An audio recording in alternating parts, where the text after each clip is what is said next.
Hello, welcome. Oh, nope, we're muted. I don't think I was muted. Maybe I was. I don't know, but if you hear DS2 shuffling around, that means he is no longer muted. So that was such an asshole thing of me to do. I just got onto you without getting onto you. That was something my mother would do as a teacher. Hello, welcome to our stream. I'm DS1. If you haven't watched us before, we're a couple of independent filmmakers. We talk about film topics, mostly our own films. We're in production now on a film called... I said post-production on a film called Dimmer Star Day 7. You can go check out the trailer on our YouTube page, and you could subscribe. That would be cute. But if you don't want to, well, that's fine.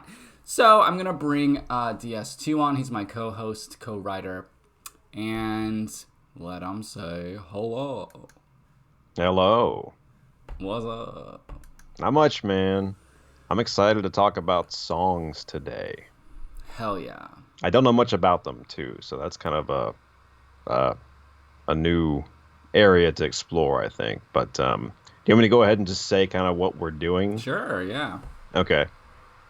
So as part of our new production / post-production process, we shot those new scenes where DS3 and I play characters in the machine.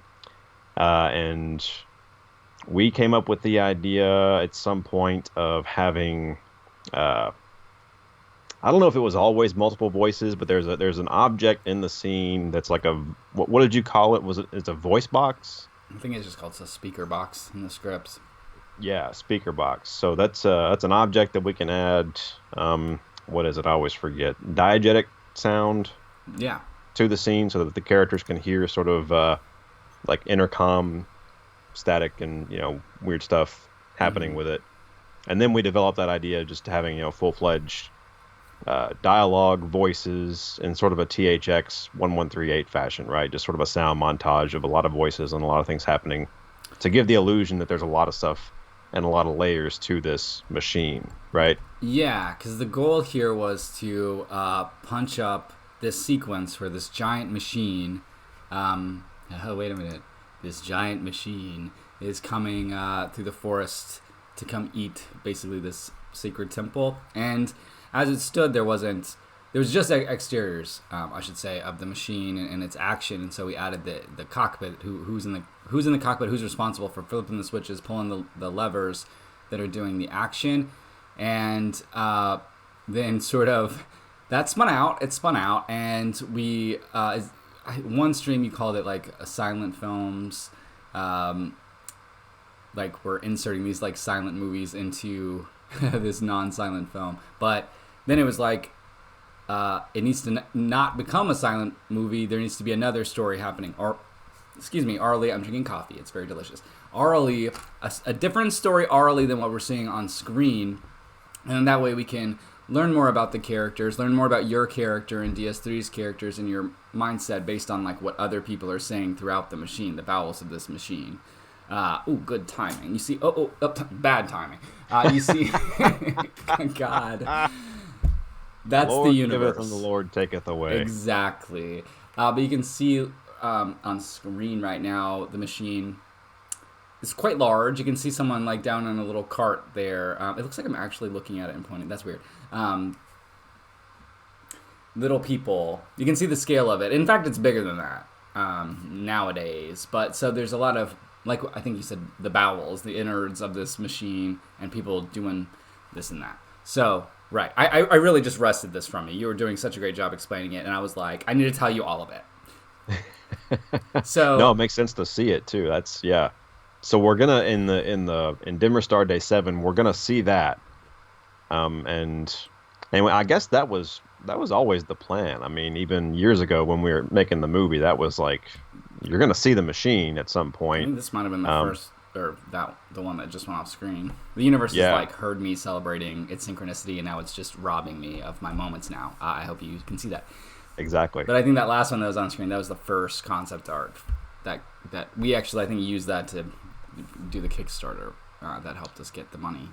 Yeah, and I don't think we ever really talked about going inside the machine. Like, I don't think, like, except for in other story ideas outside of Day 7 when it was first being made. I don't remember Totally. talking about. I mean, I remember talking about what's inside of it, but I don't think Mm-hmm. we ever that I ever planned with you like taking the camera inside or taking a microphone inside and listening to what's happening. It never occurred to me until we were writing the new screenplays for the TV show adaptation. Yeah. But yeah, Hmm. I never, never want. We were like, that's a bridge too far, I think, a little bit. But then we, for whatever reason, decided it wasn't. So we did that, which we talked about last time. We showed Yeah. stills raw out of camera. It was very exciting, a little scary for me, but also exciting. So go check out that. I don't even know what it was called. It wasn't the last stream, but the last stream. That's as specific as I can be. One of these streams. Right. Right. We'll go back to our two shot. We've seen the machine now. Yeah. Yeah. So, right.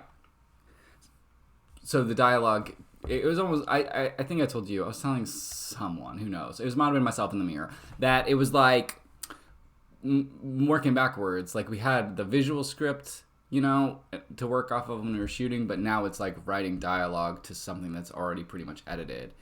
And the story beats are coming out of the edit, which is new for me, because usually I know exactly what I want to get. It's just that I don't get it, but I know what I want to get. This one is like, oh, there's actually more story here than we anticipated. And so, one of your most exciting ideas to date. Take it away. Like, we were talking about this the other night, and I pitched to you, like, we need dialogue, blah, blah, blah. And you said... Hmm. What about would we hear singing? We hear anybody on the machine, on the microphone, like singing some kind of song? And y'all don't even know how in sync this idea is. Like, I won't get into it. It's not worth getting into because it would all be a hypothetical to y'all. But to DS2 and I, that just plugs in so solidly to what we're trying to accomplish on like a subtextual level with these scenes, and trying to harken back to other parts of the movie and give new color to old scenes, even old works, old films. I think you almost made me pee my pants with that one. I think I had to go take a pee break after that one when you told me that. That's good. I like when that happens. You said you're going to hate it, and I've come to know what you're going to hate it means. I'm going to love it so much I have no choice but to do it. That's what DS2 means when he says you're going to hate this, because it just means you have no choice, and that is the thing that I hate. Can I just pause to celebrate how good my lighting looks? It looks really good on Skype. It doesn't look that good in the stream, but I just have to celebrate. Yours looks good. I'm not going to say that it doesn't look good. Mm-hmm. It looks really good. Mine, look at this little flare I have. Do you see this? Yeah. Oh, yeah. That's hot. That's not intentional, but that is hot. I'm not going to say it's not intentional, but it's reading better than I thought it would. Let's just pause and celebrate. You know what that reminds me of? Yeah, what? Speaking of like temples, I mean, that reminds me when you're a kid and you're driving on the highway and you see a church steeple in the distance at night and they light it up. They like throw light, up in the sky. Like as a kid, I thought like, oh, it's shining down. Like that's some kind of light beam from God, like hitting the church steeple. Maybe not for good reasons. Maybe it's like, hey, stop doing what you're doing. Yeah, like like a prison spotlight. Yeah. Yeah. But like the implication, I guess, being it's a blessed thing. So that's what's going on there, I guess, too, is you're being blessed by some kind of unseen spirit. Yes. Also known as an LED light that I stole from my boyfriend. Same That's exact biblical. thing. Yeah. That's biblical. It is. It's divine. Anyway, we can stop celebrating my lighting setup now and get back to it. So we were talking about how much do I want. I don't want to get into the weeds with like the whys and the whats. I just want to talk about the shanty. Yeah. But it's hard to do that without talking about the goals of the shanty. So one thing was we wanted an inversion. I'll just say that in general. For this scene, we wanted an inversion of, say, a scene that happened earlier, much earlier in the film. And in that scene that we're trying to invert, we talked about this scene being like the negative image of that scene. Well, it has a lullaby, which it is like, I'll just go ahead and tell you is like the main theme of the movie because that's cute. So we this music idea was really easy to start linking it to. Oh, there's exactly one other song that is sung multiple times in the movie, and so it was like, well, we're gonna have a second one, so it has to be kind of this dark mirror. But then it became more complicated when we start really matching up the symbols, yada yada. But we really just boiled it down to, we want it, if a symbol does occur in this song that we already have, we want the opposite to occur in this song. That's kind of as far as we got. And we talked about it being a shanty. For whatever reason, we just heard it over the speaker box. You know, if you picture these big sort of close-ups of... Do I have a shot of the speaker box? I might. It doesn't matter. The speaker box. I might. We had... Let's look for it. We had... I saw my stills. Let's see what we got. There it is. There it is. Okay. Yeah. So if you can imagine a bunch of voices coming up out of here that are like dual, or I guess more than dual, whatever you would call that. There's like 4 or 5 voices just all overlapping. They're reporting in, blah, blah, blah. One of them, 2 of them, maybe they all join in, start singing this song. And what's happening on screen and then the moment in the film it's at, it'll just be, this... Well, you are... Look at you down here. Do you see yourself? You are in some other universe. Were you going to point that out to me? Hell. Okay, well, we saw the speaker box. Let's go back. Nope, we can't see the shanty. We'll go back to the machine. We're a mess today. Anyway, just all of that coming through the speaker box and adding a lot of wrinkles to what the characters are experiencing who are hearing it and reacting to it. And then just the, lightning going through your brain effect, if you can connect those ideas back to this lullaby and how it's different and the same. That's all we're trying to do. So, and you did a lot. I meant to tell you, I was going to tease you. I was planning on teasing you because I'm a sociopath, that I thought you would, have 3 or 4 verses that you were like, hey, here's what I'm thinking. And I was going to be like, oh, so you didn't want to adapt all, 1900 verses of the original lullaby. Oh, okay. No, he did. He did all of them, and then he wrote some more songs. So I couldn't. I just have to celebrate DS2. I don't even get to rib him. I just have to celebrate. He did really good work. Well, good.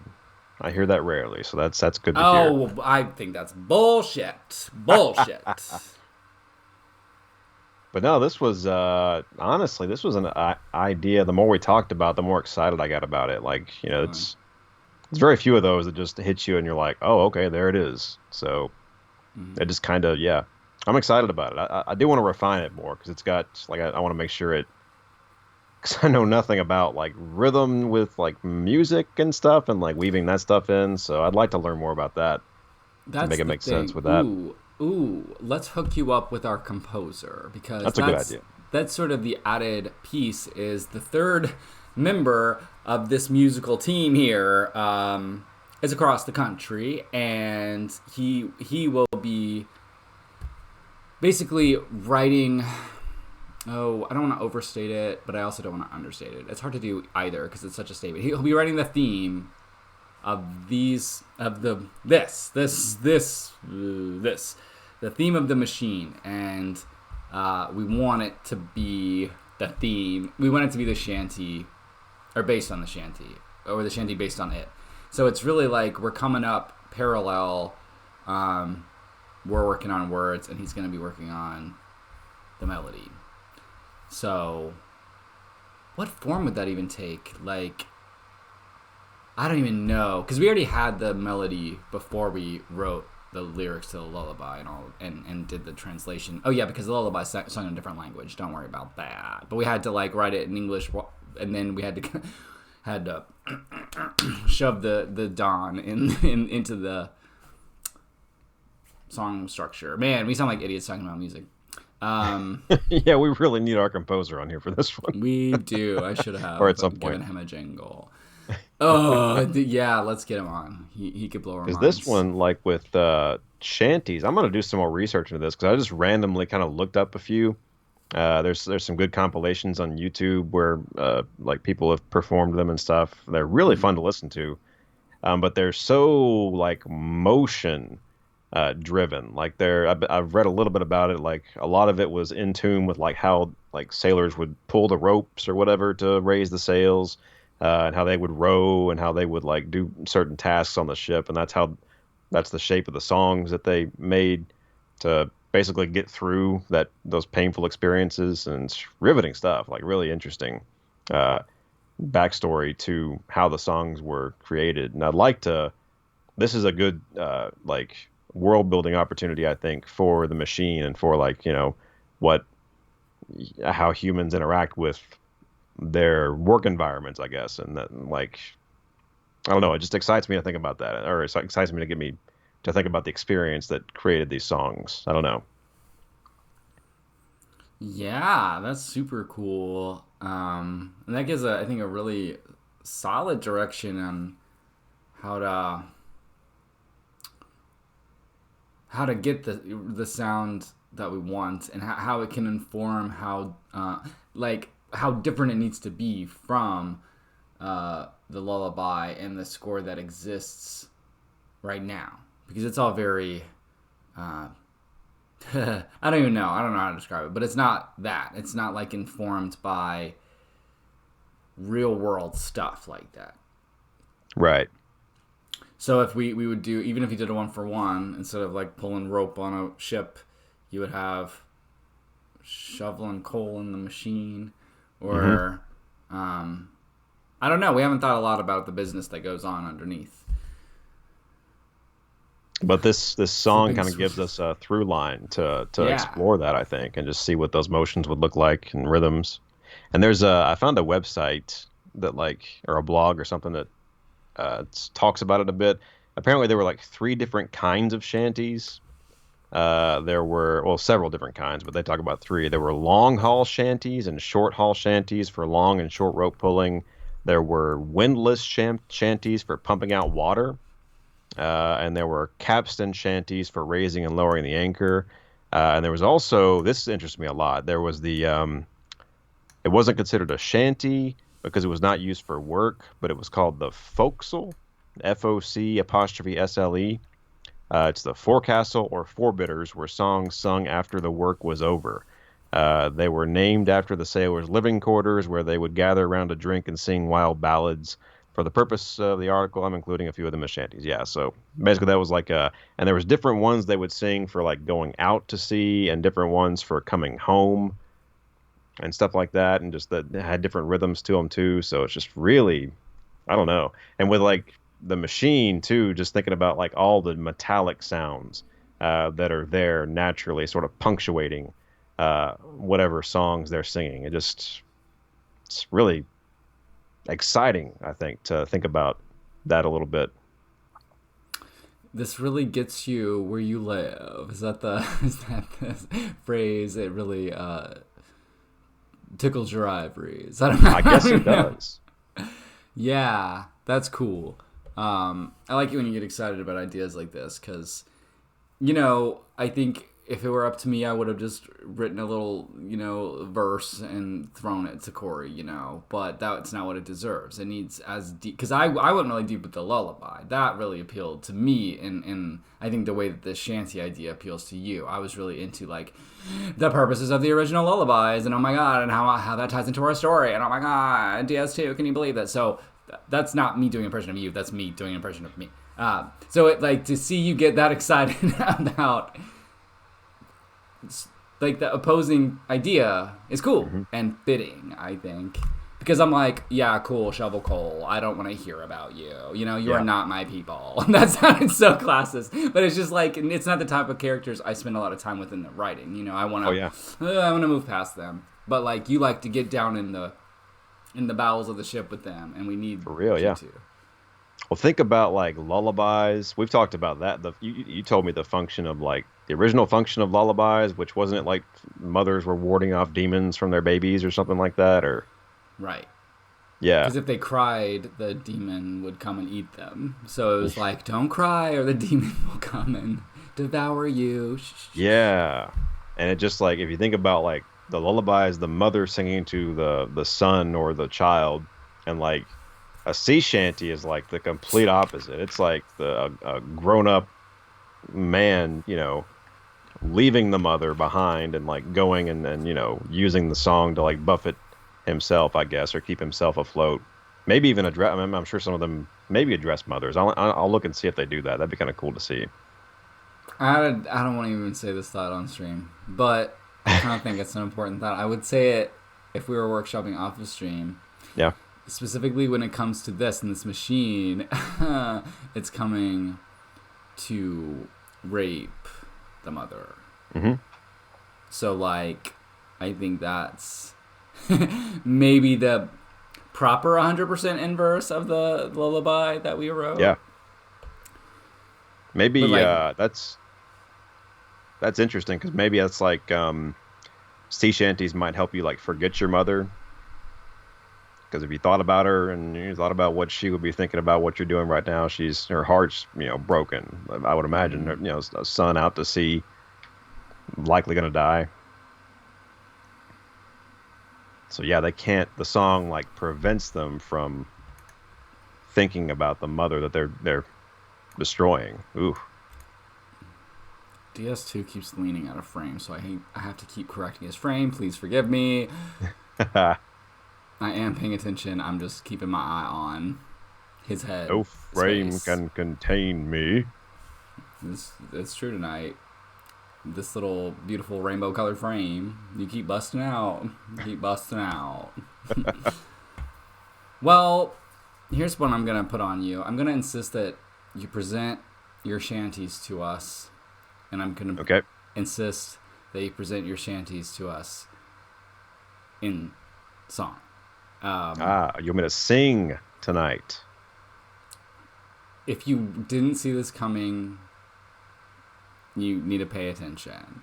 Oh, I saw it coming. I've been preparing myself all day for it too, so. That's why I said that, because we've been friends for long enough that you were like, he's probably going to ask me to sing. And yes, I am. So, let's pull these up and, well, that's the machine. Okay, here we go. Okay, DS2 wrote some kick-ass... I love titles of things. I'm obsessed with... I just love a good title. Chapter titles, track titles on albums. And song titles, bitch. So... Here's the real tea. We're going to record all of these, and they're going to appear on the Dimmer Star Day 7 soundtrack. It's going to be just like alternate shanties, and they're going to just be fully orchestrated. Y'all think I'm joking, but our composer across the nation is, I think, probably climbing under his bed right now because he hears me saying all this, and he knows that I'm 100% serious. So... let's do full shanty. Fuck the OST. It'll just be shanties. It'll just be like 12 songs that don't appear in the movie and one that does. With like machine noise in the background too, or as instrumentation. Why are you rebelling so much from this frame? I am not kidding. You were busting out of this one too. You were in full rebellion, sir. I can't even fill my whole frame and he's busting out. That makes me feel great. All right, here we go. Red Blood Blossom. So this strikes me as the one that was adapted straight from the lullaby, right? It kind of riffs on the structure a little bit. Yeah. Mm-hmm. Okay. Yeah, I had it up next to I just had it two screens and was kind of just looking at the lullaby and then reacting to it and then trying to twist it in the opposite direction. Right, and when we talked, it was like, that's a good starting point. We weren't sure if, we wanted to do a one-for-one, if that would be too obvious, but then it occurred to me that the lullaby doesn't even appear in English, so who would know if... It's like someone might learn Don and translate the lullaby from the very first scene of the movie, and they will know that we just did a lazy one-for-one. And of course, reading it was like, this is one-for-one. It's not really one-for-one, but it's not lazy. There's nothing lazy about it, and I'm just showing you my diseased thought processes and why it takes me 5 years to make a goddamn motion picture. That's fine. Let's do it. Do you have a tune in mind? Or are you just going to riff? Just probably going to riff because some of these are not written. They're not. They're all different tunes anyway. I think it's all different songs cobbled together. So we'll just see what happens. Do you have it in front of you, not on stream? Yeah. Like, okay, because I'll try to just scroll to keep up with you, but I don't want you to depend on my scrolling. You know what I Yeah. mean? Oh yeah. Great. I'm legitimately so excited. Red Blood Blossoms, which synchronicity. I just love it when you pay attention to details like that. Okay. Okay. I'll be Boy. your I'll be your what's the tempo? I don't know. I'll just be your comrades here on the machine. I think the tempo is a drunken sailor just kind of riffing. So yeah, there you go. Okay. Red blood blossom, blop blop. I gotta make sure I can say blossoms first. Red blood blossoms, blah blah blah, blah blah blah. Red blood blossoms. Okay. Blow away now, blow away now, blow away, ye red blood blossoms. The sun soon rises, and ye it despises. Blow away now, blow away now, blow away, ye red blood blossoms. Yell true now, yell true now, yell true, ye sharp-clawed tash. Fill your dark bowels with songs of long vowels. Yell true now, yell true now, yell true, ye sharp-clawed tash. Hold fast now, hold fast now, hold fast, ye sturdy mates. The light outside it blinds your eyes, so shut them tight as steel-bound ties. Hold fast now, hold fast now, hold fast, ye sturdy mates. Work hard now, work hard now, work hard, ye steadfast drill. Soon the bit will taste the shit, so work hard, ye steadfast drill. To the depths is where we head, where mums and babes to go do dread. Sad they'll be to see us plunge, sad they'll be till we return. Revel now, revel now, revel the hard day's plow. The sun strikes noon, and he knows soon will bring old Tash to his shores. Ow. Somehow. Wait, no, that's right with soon. Sorry. I'm editing. Hang on. Look at last one. Yell true now, yell true now, yell true, ye dog-tired Tash. Yell drill unites the two sunlights, and we, the sleepless, fear no fights. Yell true now, yell true now, yell true, ye dog-tired Tash. I had so much fun just now. I just felt like I was in a roller coaster. Okay, the Tash is the name of the machine. I've got some world building questions for you. Do they put in their machine name when they sing these, or is there? Could be. This is something I'm not sure about because it occurred to me that this could be a common sailor song, or another possibility is what if there's like a prodigy on board the machine who's just a musical prodigy who's been sucked up into working on board this thing and is coming up with songs as the tale is going on. So I don't know. I don't know which option would work the best there. I think option A, only because it's an easier read. I think people would assume that this is some kind of song that, especially if they're meant to. If this is the one we go with, or if people join in the end, we probably hear one guy singing it. We talked about one beat where like one guy's just really into it, and like the guys who like aren't are trying to get him to shut the fuck up. But then when they complete their task, like it kind of breaks out. Yeah. So I have this idea that like everyone knows it enough to sing it, and then like maybe it could be modular, and that they like put their machine name in, and that's something they do like when they're that makes sense because sharp clawed Tash. There's certain spots where you can like change the adjective too to fit the meter or whatever, probably. Right. So if they were on like some kind of my brain can't do any off the cuff world building right now, but yeah, right. Yes. Go ahead. What were you gonna say? I was gonna say like if they were on like a multisyllabic ship name, like the Babylon or something, like big like that. That'd be a difficult thing to work in. They could probably do it. Yeah.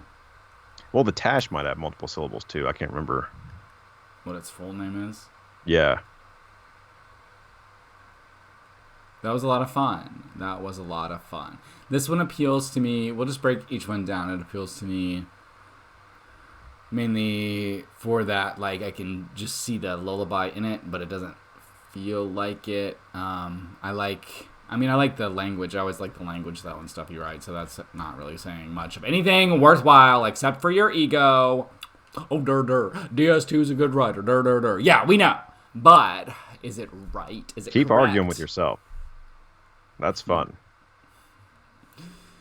Okay. Shake that tune off. You got to get a new one in you. Oh gosh, I can't remember the other ones. Song in your heart. So this one's called "Turn Round to Grim Techo," right? Yeah. I don't think Notepad has a bold option, but Grim Techo. See, this one already appeals to me because we do a little bit new world building, but that's sort of a shallow thing to do. Like, I really don't like that thing in fantasy stuff where they're just like naming stuff. But like, I understand why you would want to do that because it feels so good to point at those mountains over there and be like, look, there's something else over there. But like, it's a shallow reason to do it. So we need to have both story and mountains in the distance to it. Mm-hmm. I'm just saying that's what this one has to work. That's a pro and a con against this one already. Grim Techo, yes, I live, but Grim Techo, maybe not because why? You know. Also, I did have an argument with myself when I got to one of these lines. This one in particular, but you won the argument, so don't worry about it. You didn't even have to be a part of the argument, and you won the argument. I was like, no, okay. It was like that. All right, cool. Just sing the damn. I like thing, when the arguments just kind of auto correct. Auto resolve, yeah, you and me both. Should I? Or do you want me to do this one too? I want all of them. Well, whichever ones are done. Okay. To sing. I mean, yeah, I don't know. Yeah, they're all incomplete, but like this one, yeah. Do I do a different voice or something, or like? Just no, I would say that you're probably doing the characterization of whoever is singing it. Probably the drunken sailor, as you said. Yeah. So like probably same character, but this is another song in his heart. Gotcha. Okay. I worked at Woodlife Fallow, but soon ran dry of tallow. I worked at Mar-o-Lago and shipped out in shackles. I worked the 10 West Dunes and found no soothing tunes. So the boys and I, we sullen said, only good works left for the dead. We put in at Techo at 3:15 and had no hours to pay. So we walked the bronze cobbles, we drooled at old baubles, and we had a blank mind to stay. Stay, stay, an old mind rag said, stay and play or turn ye away. Better dive into the waves than plunge into the undersea. I loved that one. I really do. It's so well written. I love. We drooled at old so we walked the bronze cobbles. We drooled at old baubles. And we had a blank mind to stay. That's good shit, man. That's such good shit. Cool. Yeah, this one, there's a lot of shanties I found that were like stories and they didn't really repeat much. They just told a long, sustained story. I want to try that with this one. Yeah, I'm into it.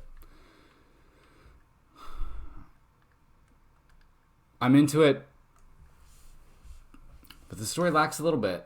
That's my one critique. Mm-hmm. Not this story. I'm not saying like the story you tell lacks, but like the connection to our story, you know?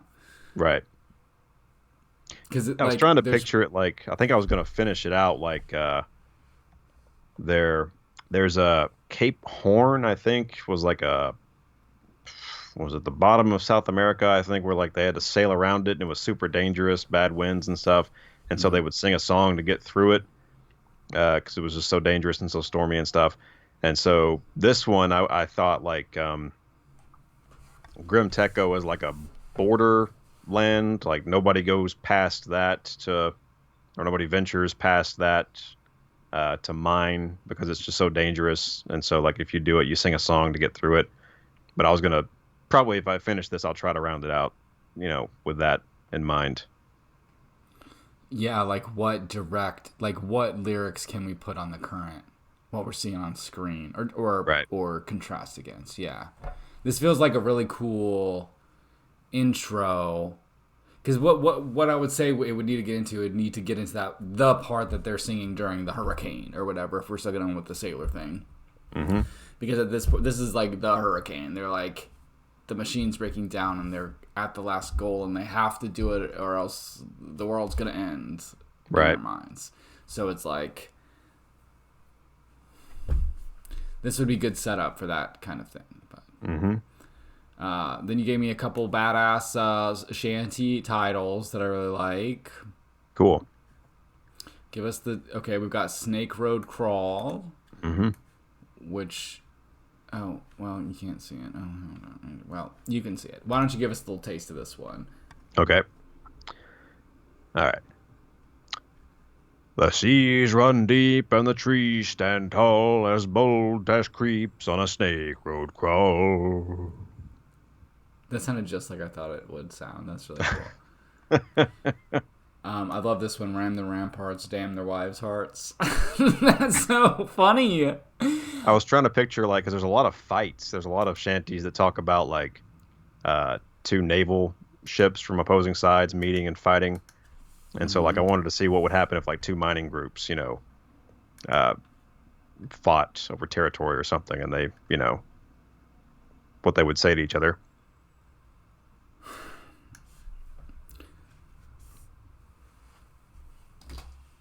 I'm holding a stop sign on this one. I need you to explain yourself. I don't know if I can.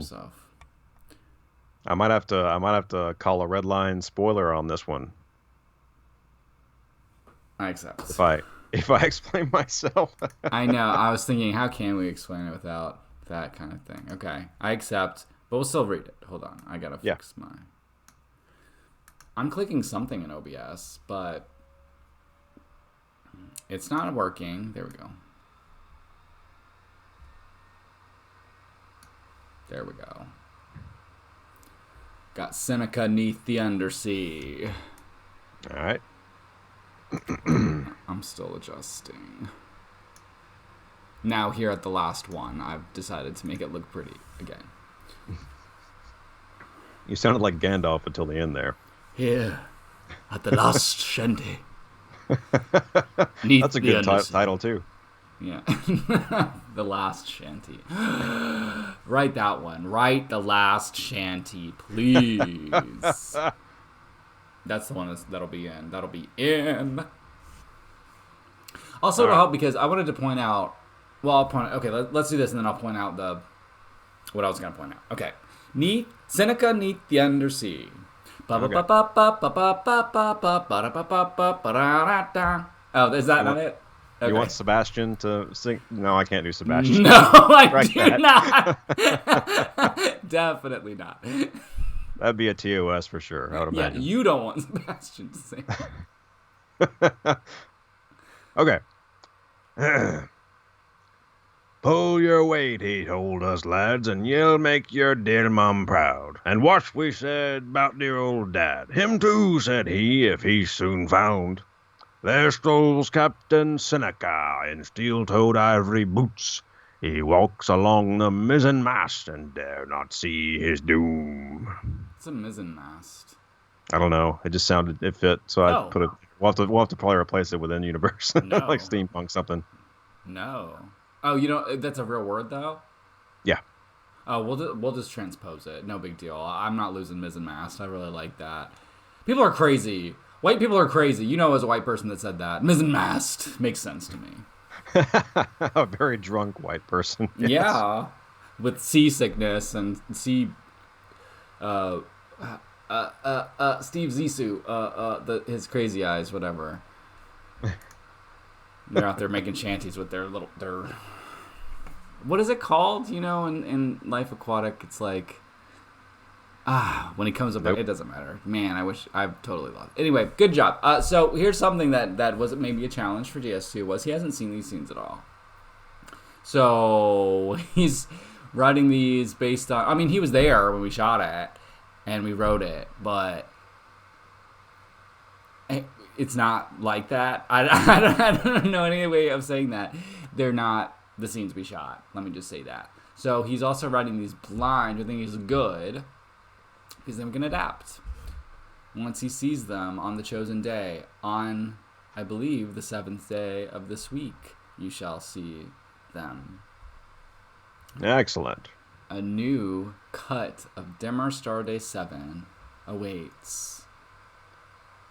It's quite exciting. Dark Crystal just then, and I bungled it. I just gave up in the middle of it.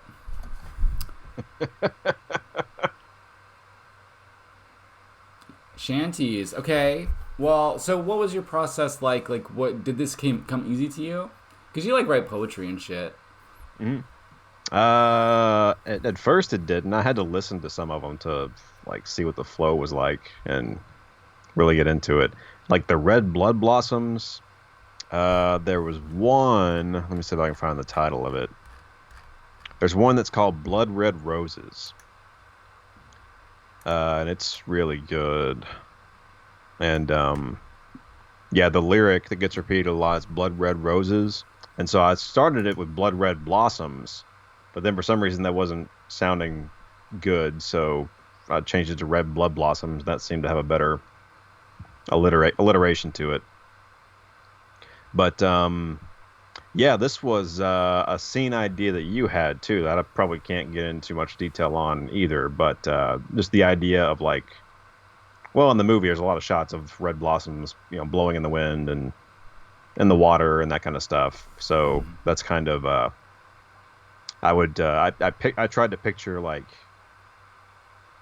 because the crew would have been seeing them maybe, and maybe there's lore spreading among miners about, you know, the land of the red blossoms or something, and so maybe they've sung songs about them, almost like, you know, mythical type songs about them maybe, and he's singing that, you know, here possibly. But that's a, you know, random idea. I don't know if that quite fits. What do you mean you're not sure if it quite fits? What are you talking about? What do you mean? Of course it fits. What are you talking about? Everything you described is perfectly in sync. Well, good. Then it'll work then. Great. I would say if we can somehow combine this one with the idea of, I like the vibe of like a folk song about Amalthea, land of the blood blossoms. Yeah. And then they see them. Because, like, these people are on the ship. I mean, you got me saying ship now. On the machine. Is like, they're not super they've been to a lot of places and done a lot of things. They're not super worried about the lore attached to stuff. So they probably are just reacting off what they're seeing. They're probably not thinking about the folklore of Amalthea when they see that, you know, they're just like, this reminds me of this song. But right. In the narrative, it syncs up. And then if we also wanted to do like the idea of the last shanty, make it a little more apocalyptic in its imagery, I'm always for that. More world-ending imagery. Like if it's like the idea of the blossoms being some kind of like, you'll find the end of the world with the, you know, where you'll find the blood blossoms or something. Some kind of doom that they're singing about very happily because they think, you know, they're like Vikings or whatever. They're always the hero of the song they're singing, and it never occurs to them that they're like the ones that are bringing the end of this world. You know? Yeah. Well, like the song is like fueling that too. Yeah. It's like fueling that image of themselves. And if they didn't have that, they wouldn't be doing what they're doing. Like if they didn't see themselves as heroes, why would you stick yourself in a dark machine, you know, and plunge into hell, basically? Mm-hmm. Recall Moonbora speaking of the machine of prophecy. I do think we should carry that through to the end of the movie. As if it's not already, but I just mean like I would like to see that at work in the machine itself. That they, you know, like I don't think we ever think of them in that way, that they are like a stanza in the same prophecy that Apollo's a part of, you know? So, like, wouldn't they be singing the prophecy in their own way? Like, they're literally singing their verse that they're playing out, ironically or something. I don't know. But the good thing is, like, this is a very complex idea. That's the good part. No, the good part is that we have time to figure it out, because these sequences are just going through a huge upheaval. All of Act 3 is going through a huge upheaval. So, like, we can really pinpoint all these ideas, like, get them narrowed down, do the real work on them. But I really like what you've done thus far. I don't want to say, like, oh, well, you got a lot of work to do, but it's that, like, this is such a great jumping off point to then start putting in the content. I told you, like, I watched some films last night, and, like, what struck me was how much content is in every scene, no matter what, including Dimmer Star Day 7, which is one of the films I took in while but, like, we want to make it, we just want to make it as heightened as the rest of it. Don't look at my hair. I'm not bald. I just have it pulled back. Don't look at it. I just didn't want to let my hair dry before the stream, because that would have taken forever. What occurred to me too, just like as a, when you hear over the speaker box, like, all these different rooms, all these different voices, saying this stuff, and a song and stuff that's leaping over to other stuff. It's just got, to me, it, like, I hope it makes people curious, and they're like, I want to see those rooms, and I want to go into those areas and, experience them. And so, interest raises, and, we get more resources to actually show you that stuff, right. Later on. That's like an enticing thing, like a true mountain in the distance possibility there, I think. Right. This is a big part of the TV show that wasn't represented in the movie, I think.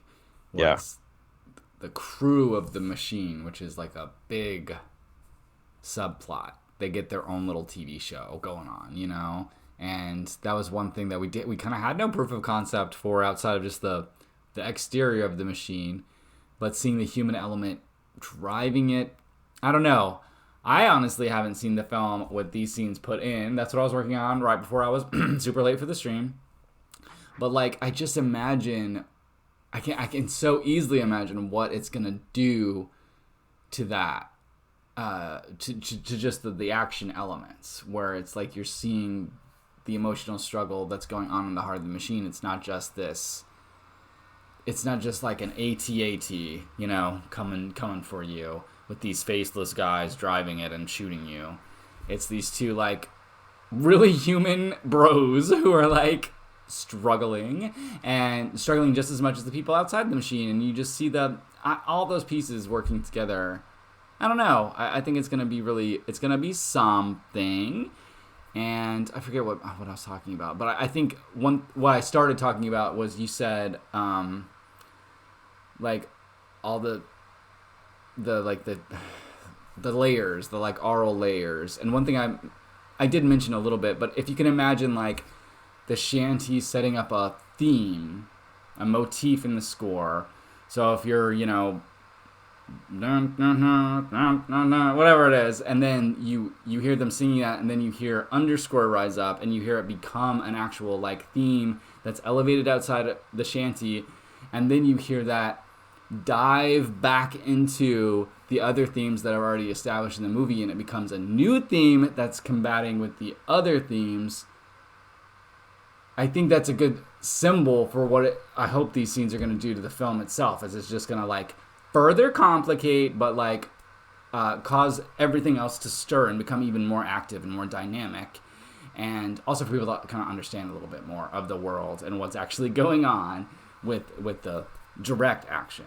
So a lot of this is, like, we're trying to throw as much at you as we can, but we're also trying to clarify some things at the same time. So we're throwing you more pieces to juggle, but they're going to look a little clearer to you as you're juggling them.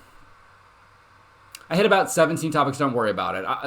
This is why DS2 is supposed to be driving today, because I'm just not here. I'm back in this other room where my computer is. Sorry. No, I think yeah, you hit it, man. I think yeah, I return to this theme too of just like well, mothers and sons. I mean, that's that's what we're wrestling with. I think a lot with a lot of our stuff, and yeah, just like looking at these shanties, man, I got kind of emotional. I don't know, it's weird to think about like where they came from, what that their songs born from like true suffering and just like people who are so close to death and just are facing it, and so the only thing they know to do is to sing. And to me, that sounds like that had to be influenced by mothers primarily. I know fathers would sing to their kids too, but like mothers would sing lullabies and stuff, and that was like the first songs that we all heard, I guess. And just that was something I remember. Do we have a conversation about Noah in relation to this? I got to bring Noah into it, of course, but like the movie Well, Noah. I knew you were going to because I thought of Noah. I knew you were talking about. I knew you were talking about Noah when you said, "Well, fathers sang to their kids." Like, yeah, Noah in the movie. I don't. I don't know beyond that. Yeah, Yeah, go ahead. but I think I can't remember if we talked about this or not, but like the idea that like we never see. Okay, I'm gonna go off on a tangent. We never see Noah's mother, of course. We never. Well, we see his father, and then his father gets killed in the first scene, so no spoiler there. Um, but um, but we never really see anything about his mother. No backstory, no nothing. And yet he like uh, has this song in him, and I think we're supposed to assume that his father taught him the song. But if you go look at, okay, I'm getting tied up here, but his father's father, Methuselah, big flaming sword guy who genocides about half the human race to save a bunch of rock angels. Uh, like it always struck me watching the movie, like when I try to tie it back, like did Methuselah like sing to his kids? Like did this crazy, psycho Superman dude like take time out of his day to like sing to his son, and did his son pass that on to his son eventually? Maybe that could, I mean, that could add some like depth to his character possibly. But I feel the absence of like a woman figure there, a mother figure that like taught Noah's father that song, like sang to Noah's father, then Noah's father sang it to his son, or even the mother's line could have had that impact too. But whenever Russell Crowe, like this big manly man, sings that song, it just feels like a mother, you know, singing it. And of course, well, I guess I can spoil Noah. It's kind of older now, but like at the end of the movie, the mother is singing that song to save humanity, and just that, I don't know. There's something just profound about like the idea of sea shanties being that tradition carried forth into the most masculine and intensely scary, toxic, environment known to humankind. Um, God, there's all this shit too. Oh, this topic has really got me curious. I'm gonna actually do research into like naval stuff. I think because they talk about like whalers and that red blood red roses. There's a possibility that might represent like the blood from whaling. That after they kill a whale, all the blood in the water, they tell the blood to like go down, ye blood red roses, and it's possible that could like represent them just saying, go down, blood. They don't want to see it, or they just, that means they get to go home or something. I don't know. It's like there's just so much stuff there. Yeah. Okay, I covered about 15 more topics, so we're doing pretty good. I think individually we're jumping around nicely. Well, we're both just so excited. I think is what it is. We're just Yeah, I so guess so. excited. I guess so. It's infectious. We're excited about different things as usual, but that's good. I Yep. want. I'm really glad you have taken to this because I just don't have it in me, Hmm. But you do. Well, there's those scenes like in movies, like Jaws has got some good ones with Quint, when he's singing his little shanties and stuff, Mm-hmm. and Master and Commander's got some good shanties. I'm gonna go watch a lot of movies now with shanties, I guess. And Billy Budd, you ever see Billy Budd I've never heard of that. with Terrence Stamp? It's actually a Herman Melville story, about this sailor, and there's theories that, well, it's not theories. It seems pretty obvious that it's uh, what do they call it? I have to look up the term, but like Billy Budd is coded gay, possibly, and he's well loved by all the sailors, and like uh, there's like a implication that he had an affair with one of the officers, and like but everybody loves him, but I can't remember the exact story, but that he's being executed, um, in the yeah, and it's like a short novel. I have to go look. I'm talking out of my ass right now because I don't know. Sounds I can't really remember exactly. fun. Sounds like a It's lot of fun. but it's got there's a short film, or maybe even a movie or a feature film from the '60s with Terrence Stamp playing that character. And if you can just imagine, like what he could do with his face, and just that story as a backdrop. I'll have to go look at that again. But yeah, I'll watch that one too. Sea shanties. Y'all go watch these happy movies about sea shanties. Well, I'll go watch The Phantom Menace. That has Terrence Stamp in it too. I'll just go watch that. The It has point nothing to do is with. conceded. Yeah, I was trying to think of his like really long stupid. I mean, it's not stupid, but like in the story, it's meant to show like how benign the Republic is. That's even not a good word for it, but like. Would you defer to the committee to blah blah? You know that line where he's asking like, well, we'll go ask these people to go check on the genocide that's happening on your planet, blah blah blah. And he's like looking down at his thing when he's saying it. I was trying to think of that line, but I can't because I don't have a brain today. I'm like 25 IQ points below where I normally am for some reason, and I need those. I just really need those. You're wrestling with something, man. I know what you're doing. I haven't even really got to. Usually we have a little more time before stream so I can catch you up. But we were late today, so I haven't even told you the half of it. Mm-hmm. So prepare yourself. Come wielded. Come wielding. I can't even finish the sentence. Ear plugs. Woo! Wear earplugs on Saturday. That's all I'm going to say. Gotcha. That's what I was trying to say. If you want to spare yourself from my tales, my own shanties, wear earplugs. We'll sing some shanties, that's for sure.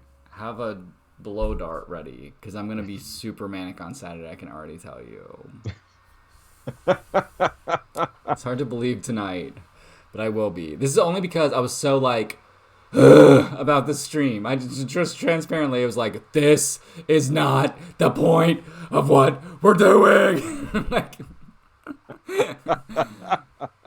but it's an arm of it. I have a lot of fun talking to you about it. I wish more people would watch, honestly, because I think that like we're just being. This is our process, and I think it's really cool. And I mean, it's not the whole process. Obviously, you don't see DS2 just like dive down the rabbit hole, or me surf the tidal wave or whatever I've been doing. I'm not really sure what I've been doing. I've been in the dark forest. Let's call it that. But I like presenting it on stream in whatever version we can. I was like kind of concerned about like what's our practical gonna be like, because we shot and we don't have anything. But there's a lot of stuff in post we can talk about. Can you tell I'm winding down? I'm about to wrap up. That's what I'm gearing up for. If you're cool with it, because I got to go. I just wanted. DS2 did so good. He did exactly what I wanted him to do. He sang his shanties, his wonderful shanties, and I look forward to like anyone who catches like this stage of development versus like when the movie comes out and we hear the full thing and the full score. I just think it'll be really special to be able to track it from here to there. You know, usually we don't even really recall after a while where these ideas come from or the development of them, because it's just such a whirlwind. But it's neat to have like a little documentation of something, even like here's the first version and let's go over it versus what it'll turn into. I just restated my same point 4 times. Please jump in. I'm going to go to your one shot. Let's go to your close-up. Woo, Jesus. Yes, sir. Always a lot of repetition in sea shanties anyways. That's good. But yeah, I think this is a fun process. It's sort of we have to show something, right? So it's kind of an inspiration or incitement to actually produce something. So yeah, maybe I'll write some more of these and perform them on future streams or I can write them and perform them while playing Rocket League. That could be fun too. Bitch, bitch, bitch. First of all, yes to that, but also like let's go a step further. We're gonna just start producing in-universe albums now. So like Okay. we'll have the movies, we'll have the whatevers and the whatevers, but then we're also released like music which found its way from the Dimmer Star universe, because we have a couple like in-universe musicians that we know about that are like part of the story kind of in a way. But it'd be cool to like expand that, and there would be shanties. There'd be a little bit of like cool jazz. There'd be a little bit of whatever. Cool. That's a great idea. Yeah, let's try that. All right. Well, next week I expect to have a full album option on my desk. On my desk. How about some Automata songs? We could get some of that going. Hell yeah! Some Amalthean songs, some like folk music kind of stuff. In Dawn, of course. I was gonna say we haven't done anything like that before, but we just talked about it for a full fucking hour. Yes, we have. But let's do it again. Let's do it again. I don't see a problem with it. Something happened. Don't worry about it. I had some kind of message. Hopefully, it was all deleted. No, I'm just kidding. We're going to go. I'm going to go. I'm sweating. I forgot how hot it gets in here when we stream. Can I just say, I want to say this publicly. We had someone come over to clean our ducts, like our vents, you know, our air ducts. They said it hadn't been cleaned out since the house was built. The house was built over 20 years ago. There were nails down there. There were cigarette butts in the ducts. There was a vacuum brush just in the duct. There were crayons. DS3 has pictures. I'm sure he will show you. I just want to make a public statement on my platform. Landlords, I'm so sorry, but what you do is immoral. Like, because we asked. Can you clean this up? Nope. We're not gonna. And then we said, well, we'll just do it ourselves. And the guy was like, oh, no, we got to do the whole thing. There's mold. I mean, it's the whole thing. But we pay to live here, but the person who owns the house, who is just making bank, can't pay to have us breathing clean air. Can you imagine this? This is capitalism. This is some bullshit. And I know this has nothing to do with Steampunk Shanties or Dimmer Star at all, but it's on my mind. I think that people are greedy. You need to stop this. There are people that are suffering because you are greedy. Okay? There are people being cut out of housing because you are greedy. There are people that can't even breathe clean air because you're not willing to pay for it, even though you own the fucking house. Do it. We're humans. This is what this is about. We just talked about this big machine, and we're seeing it, blah, blah, blah. But the story changes what? When we see the fucking humans inside, and we see their struggle, then we start to understand what they're going through and why. Same thing here. If people would just see the humanity in all things, then we wouldn't have to deal with breathing mold for a full year without realizing it. You know what I'm saying? Mm-hmm. I'm sorry to co-opt this for that. But it really is, like, I got a text message a couple of weeks ago with someone trying to buy the house I've lived in a couple houses ago. They were like, hey, let me buy your house, blah, blah. And I told them, like, in a paragraph about this long, like, no. And here's why. People are suffering. I know you want to shut me up. I know you want to, but it's not going to happen. Look, camera back on. Fuck you. Fuck all of you. Because, like, there are people, I'm not even talking about myself. We can afford to live here, that's fine. But there are people who can't and are being priced out of having a place to live. It's fucked up. It keeps me up at night thinking about it, man. I hate it. So that's my sign off. If you're a landlord, I'm sorry, fuck you. And if you're a home owner, well, congratulations.